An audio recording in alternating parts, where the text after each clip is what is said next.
La loi 21 du Québec, officiellement intitulée Loi sur la laïcité de l'État, est une législation adoptée en juin 2019 qui interdit à certains employés de l'État en position d'autorité de porter des signes religieux au travail. Voici une présentation structurée des éléments clés de cette loi, des réactions qu'elle a suscitées, des arguments pour et contre, ainsi que des recours judiciaires à ce jour. Le but principal est de renforcer la laïcité de l'État et assurer la neutralité religieuse des institutions publiques.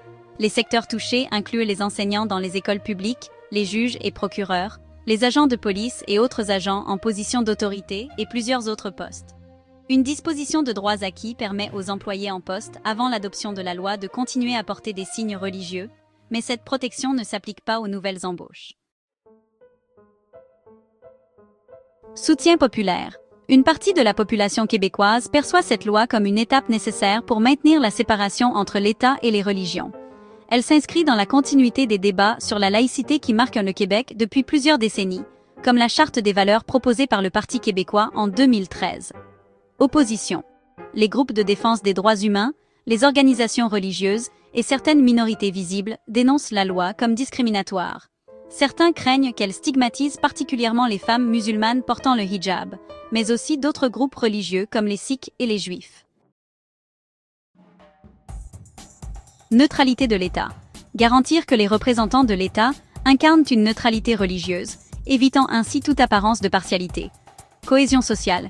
Réduire les tensions potentielles liées à l'affichage de croyances religieuses dans les espaces publics. Identité québécoise. Défendre une vision distincte de la laïcité, influencée par l'histoire du Québec et son émancipation du contrôle religieux dans les années 1960, aussi connue comme la Révolution tranquille. Discrimination. La loi cible de manière disproportionnée les minorités religieuses visibles, en particulier les femmes musulmanes. Limitation des droits. Perçue comme une atteinte aux droits fondamentaux, notamment à la liberté de religion et à l'égalité. Effet sur le marché du travail. Réduit les opportunités professionnelles pour certains groupes, créant un climat d'exclusion.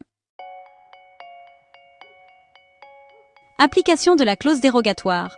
La loi s'appuie sur la clause dérogatoire de la Charte canadienne des droits et libertés, ce qui limite les contestations judiciaires fondées sur certains droits fondamentaux. Cette utilisation a suscité de vives critiques à travers le Canada. Défis juridiques.